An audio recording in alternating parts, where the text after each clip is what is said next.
Welcome to the Tech Talks Daily Podcast, where you can learn and be inspired by real-world examples of how technology is transforming businesses and reshaping industries in a language everyone can understand. Here is your host, Neil C. Hughes. Welcome back to the Tech Talks Daily Podcast. And a big thank you to someone calling themselves JWD7CAFC. Who knows what that name means, but they did leave a rating review on the UK Apple Podcast Store. And they said, this is a great show, really informative, but what makes this show is the way Neil hosts it. God bless you. I salute you, my friend. And you can tell he's done his research, asked insightful questions. All the more impressive considering how many episodes he's able to produce. Love it. Well worth a listen. Thank you so much. I wish I knew your real name. I don't feel comfortable calling you JWD7CAFC. But a big thank you for leaving that comment. And anyone that listens to a podcast will know that you're always asked to leave a rating or review of the show by the host. And the reason is that us podcasters are essentially ruled by algorithms. The more ratings and reviews means that when you're looking for a podcast and you see a box at the bottom saying, do you like this podcast? Why not try this? Well, more ratings and reviews help shows get featured in those slots, essentially increasing discoverability. So if you do have 2 minutes, please, I know I'm asking enough of you already tuning into a podcast every single day, but if you do and you enjoy it, please take a look down at your phone now and leave a little rating. And if you leave your real name, I'll give you a shout out too. But what I really want to talk to you about today is something much more important than ratings and reviews, because I want to explore how by combining technology and a modern mindset, it can enable us all to make a difference in this world. For example, recycling and the necessity for greater sustainability have been on top of our minds for many years now, nothing new. But as climate change continues to accelerate and feel a little bit too close for comfort sometimes, many do feel that they're doing their part by increasing their recycling efforts, especially when it comes to plastic. However, the uncomfortable truth out there is that many of these plastics just cannot be recycled, and they will simply sit in landfill or eventually be burned. And according to the Plastic Pollution Coalition, about 6 times more post-consumer plastic waste is burned in the US than is domestically recycled. So while plastic makes it to a landfill and will stay there for thousands of years, it might never truly disintegrate. So the convenience afforded to us by technology and e-commerce, globalization and plastics is actually slowly destroying the planet, which is incredibly depressing. But on the flip side, I am an optimistic guy, and consumers are wising up and choosing brands based on their commitment to sustainability. And as we continue into 2020, I think this sentiment will be the driving force behind the pledge for adoption of those sustainable packaging, especially from large corporations, and those that don't jump on board could quickly find themselves out of favour. However, while it is admirable to make that pledge, are large corporations truly equipped to make that switch that they're promising? So today I invited Fred Sundberg, the founder and CEO of Venture Fuel, a leading innovation consultancy, onto the podcast today to explore this topic in a little bit more detail.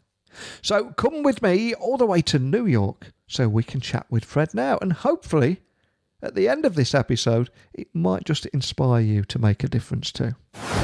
So a massive warm welcome to the show. Can you tell the listeners a little about who you are and what you do? Yes, hi, I'm Fred Sundberg. I'm the founder of Venture Fuel. We're an innovation advisory. So we help some of the largest companies in the world tap into startups and new technologies, basically to find inventive solutions to whatever their business challenges are. Well, I'm quite excited to get you on the podcast today because obviously recycling and the necessity for greater sustainability is increasing in importance, and more people are talking about it now. But can I ask that you set the scene and tell me a little bit more about the uncomfortable truth that is most plastics just cannot be recycled and will simply sit in a landfill or burn? So can you expand on that just to get everyone up to speed?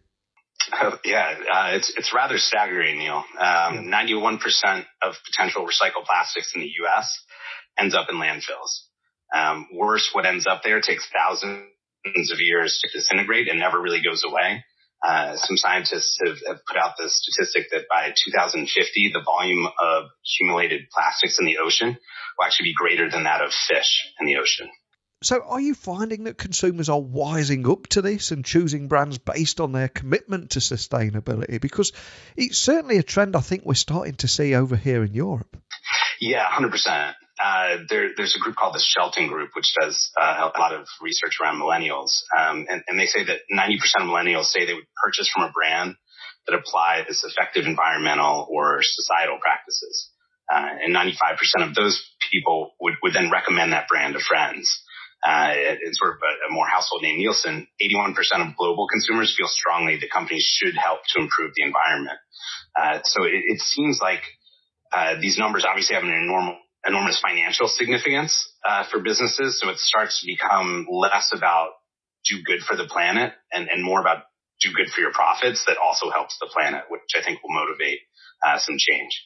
And of course, this is a daily tech podcast. And one of the things that I love exploring is how technology can actually create a greater good for the planet, on which, of course, we all reside, and ultimately improve our lives, and not just using technology to create solutions to problems that don't even exist yet. So can you tell me more about the types of technology and innovations that you're actually seeing being leveraged to create those sustainable packages? Because I think this is a story that we just don't hear often enough, is it?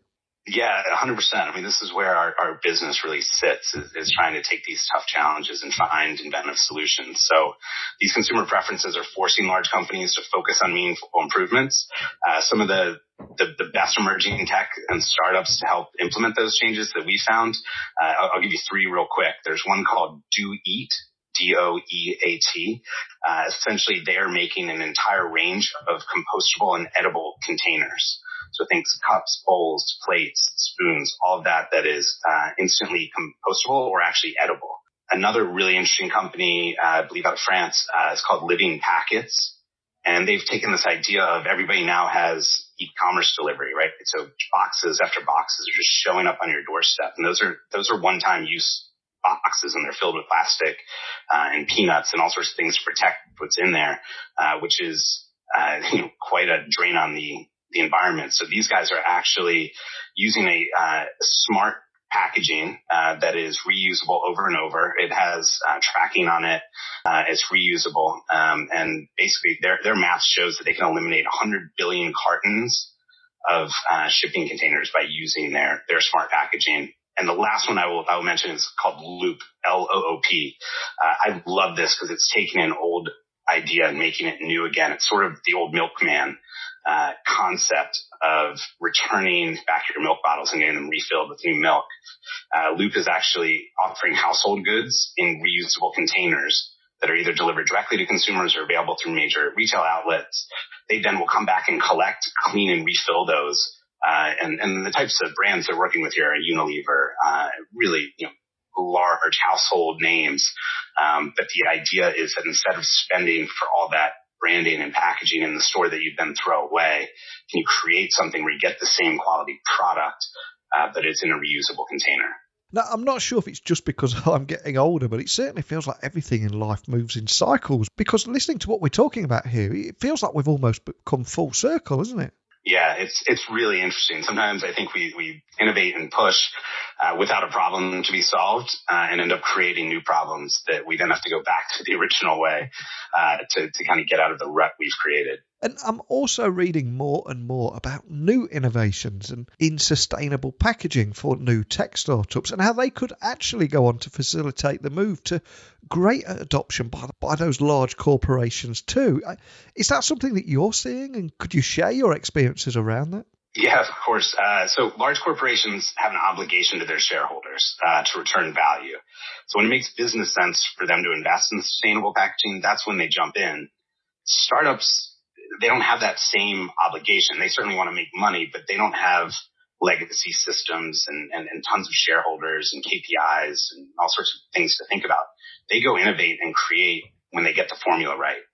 And so once they break through and do that, they can then partner with these larger corporations. So right now, corporations are starting to realize, hey, there's money to be made. Not only do they have a moral and environmental obligation to do so, now there's financial incentives because their consumers are demanding it. So I think the sort of startup and large corporations can come together here and drive meaningful change.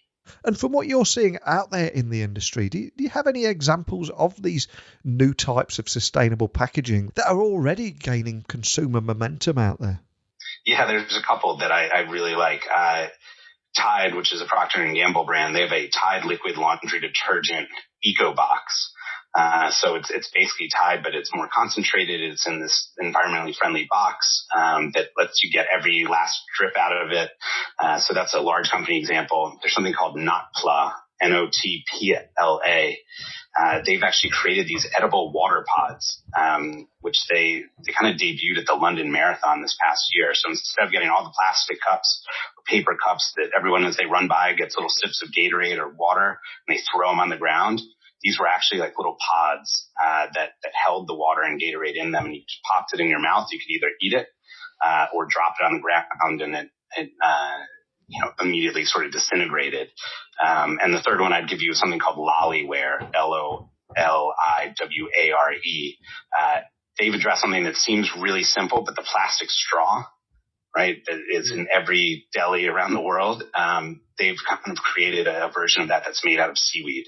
So you can eat it if you want, or again, it disintegrates rather quickly. So it doesn't end up in a landfill when really you're just trying to get a sip of a soda when you're just trying to grab something on the go. And I've got to ask, have you eaten one of those straws?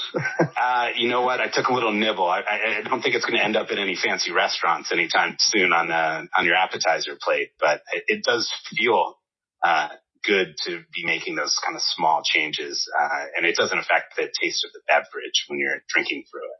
And I also read before speaking to you today that a report by, I think it was Accenture, revealed that more than 80% of people they surveyed said they felt it was important or extremely important for companies to design environmentally conscious products. So do you think that businesses are finally getting that message? And also, do you think that sustainability is actually becoming a new selling point and help brands stand out from the crowd? 1,000%. This is what it takes to get business attention. Yeah. They can actually charge a premium for doing the right thing. And I think this is where we start to move the needle a little bit. Big corporations are stepping up their eco game, including cereal giants like Kellogg's. They announced in October that they transition to 100% reusable, recyclable, and compostable packaging by 2025. You've got Nestle says they're going to invest up to 2 billion Swiss francs to source more recycled plastics for packaging its products and reducing its overall use of new packaging and plastics by a third by 2025. So I think what's happening now is all these large corporations are saying, wait a second, this is a way to charge a premium, to do the right thing, to improve the planet, right? It sort of creates the win-win-win type situation, which is why I think now you're seeing this more in the press, why large companies are getting behind this, is it makes financial sense and as well as it's got a nice sort of social responsibility story. And for people listening, I'm conscious they could be hearing about venture fuel for the very first time. So can you possibly bring them up to speed with the kind of work that you're doing and also what you're doing to overcome many of the challenges that we've spoke about today with technology? 100%. So we're actively engaged in several projects, which actually are about to come out of stealth in the coming months. But what I can say is we focus a lot on big food and beverage brands and help them find new and inventive startups and technologies, right? So we're holding open calls to entrepreneurs, to scientists, engineers, academics to find sort of best-in-class new inventive solutions. These folks get to grow their ideas through partnerships and pilots with these large brands and industries. And a little plug, if you don't mind, we're always looking for another corporate partner, right, that wants to explore how they can improve the world, improve the planet, because there are solutions out there. They tend not to happen within the large corporations because of all the legacy systems and things that are there. But we can help them go out into the startup ecosystem and find those sort of nascent new ideas and help them work together, which I think grows both companies and also hopefully, repositions everybody to be a solution for tomorrow and help the planet. And I'm also curious, if we have a business leader listening out there, anywhere in the world, what is it that you'd be looking for in a corporate partner? Yeah, the biggest thing is a problem, something that they can't solve through traditional means. We do a lot with advertising tech, where they're trying to reach consumers in smarter, better, new ways, to new product development. So we just did something with the California dairy industry where they were trying to figure out what's the next flavor of milk, and how can they find something that is new and different. So it can be just trying to get closer to their consumers. It's trying to be more efficient. We just always start with whatever that corporate problem is. And then we believe that there are startups and entrepreneurs out there that can be the solution. And we do hear a lot of doom and gloom on the news, thanks to those 24-hour rolling news channels. But I honestly believe that technology can help with greater sustainability. So I'm curious again, is there anything that particularly excites you about the future? Is it just that mindset and how we're using technology, or is it something completely different? Yeah, I think the doom and gloom is good to a certain degree because it wakes people up from their day-to-day status quo, just punching the clock mentality, and says, hey, there's a problem here you need to pay attention to. What's really exciting is younger consumers, younger entrepreneurs. They understand this. They are very passionate about it. They are creating companies with intent to help save the planet. And I know that phrase gets thrown around a lot, but there are all these really bright minds out there that aren't focused on creating the next Facebook, right? They're not trying to create the next mobile app. They're trying to figure out how can we get rid of plastic or find a way to make plastic environmentally sustainable. They're looking at ways to harness energy, so that we're not, burning fossil fuels. And they're out there doing those things with an idea to generate profits too. It's not sort of the old Greenpeace, save the planet type of vibe. These are folks that are out there. They're capitalists. They are focused on making money, but they know that in order to make money in the long term, we have to protect our greatest resources. So I think the doom and gloom is good to wake people up, but there's also this tremendous amount of intelligence and enthusiasm that's bubbling up to change the world for the better. And I think there's a lot of good happening. And I think if you can combine the resources and sort of financial clout and distribution of large corporates with these great ideas and these inventive founders, there's some magic there between bringing those two together to create a better tomorrow. I completely agree with you there. And this conversation we're having today is going to be broadcast to 165 countries. And people on planes, trains, buses, bicycles, anything at all, or even going for a run, will be listening to this podcast, could be feeling a little bit inspired, thinking, I want to take action myself. I've got this great idea for tech to solve a real problem and make the world more environmentally sustainable. So for those people that want to reach out and contact you, can you just point them in the direction of where they can find you online? And if they've got a few ideas, equally contact your team if they do have any additional questions after listening to us today. Absolutely. I mean, our website is www.venturefuel.net. You can email me personally, fred@venturefuel.net. Whether you're a startup that has a great new idea, we hear from them all around the world. So almost as many countries as you're broadcasting. We're getting startup ideas, and on the corporate side too. We work with everybody from, the Pepsis and Nikes and AB InBevs of the world to California milk industry, General Mills, folks like that. So we're looking for anyone that thinks they have a problem to solve or they have the solution. We like to bring those two parties together. So we're happy to have us. And if you want to follow us on Twitter, we're at VF Insights. So I'll put all those links and the blog posts that will accompany this episode over at my website, techblogwriter.co.uk. And I think your passion for making a difference really comes across when talking to you today. And I love that sentiment that you've got right at the heart of your company about being the driving force behind the pledge for adoption of sustainable packaging from large corporations and so much more. So I wish you the best of luck with that and on your journey.